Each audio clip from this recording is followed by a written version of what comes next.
साथियों, युवा दस्तक और लोकतंत्र की टीम जो लगातार युवाओं के साथ संवाद करते हुए जा रही थी, आज युवा दस्तक और लोकतंत्र की टीम जनपद झांसी पहुंची है, जहां जनपद झांसी के 4 विधानसभा क्षेत्र गरौठा, मौरानीपुर, बबीना और झांसी सदर की युवाओं के साथ बात करने के लिए निकली है। और युवाओं के साथ लगातार युवा दस्तक लोकतंत्र की टीम बात कर रही है कि आखिर इस लोकतंत्र के इस महापर्व में युवाओं की हिस्सेदारी कहाँ है, युवाओं के मुद्दों पर चर्चा कहाँ हो रही है। क्या युवा पूरे कैंपेनिंग में हमेशा झंडा डंडा बैनर के साथ ही खड़ा रहेगा या अपनी हिस्सेदारी की बात करेगा। बहुत सारे पार्टियां अपने अपने मैनिफेस्टो घोषणा पत्र लेकर के आती है, लेकिन बुंदेलखंड जैसे युवा की जो आवाजें हैं वो हमेशा से दबी रहती हैं। इसी प्रयास को लेकर के युवा दस्तक लोकतंत्र की टीम हर विधानसभा में जाके युवाओं के साथ संवाद कर रही है। जनपद झांसी के जो 4 विधानसभा है वहां के युवाओं के साथ भी युवा दस्तक लोकतंत्र की टीम ने संवाद किया है। युवा दस्तक और लोकतंत्र की टीम ने युवा घोषणा पत्र उत्तर प्रदेश जारी किया है। हमारे युवाओं ने अलग अलग गोष्ठी संवाद कर करके अपने मुद्दे निकाले, जिनको लेकर के हम पार्टियों के साथ,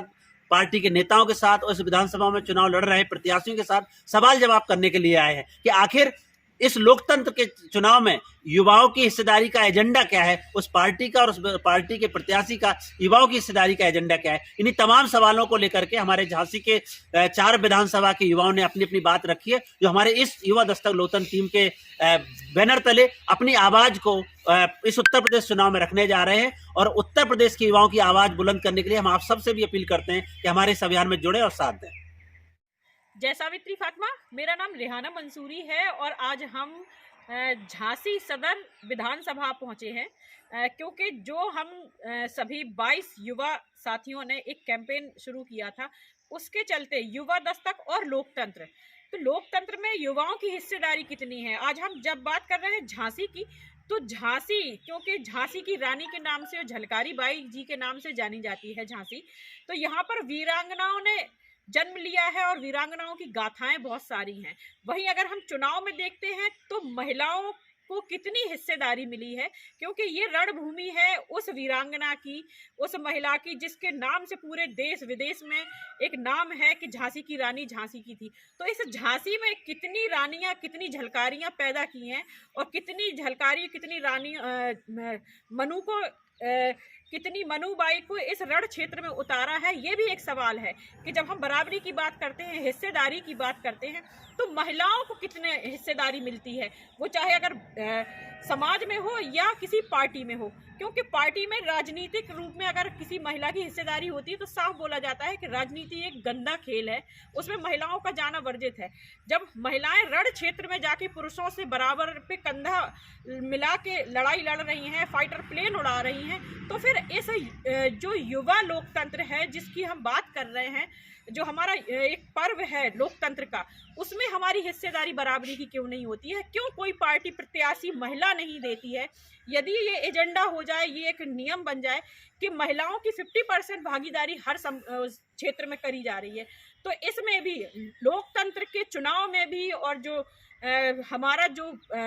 मेन जो हमारा पावर है, क्योंकि सत्ता वो चाबी है जिससे सारे दरवाजे खुलते हैं, तो सत्ता में हमें बराबरी क्यों नहीं मिलती है? इन्हीं सब सवालों के साथ में आज हम झांसी विधानसभा पहुंचे हैं और युवाओं के साथ बात की है। जय संविधान। नमस्कार। आज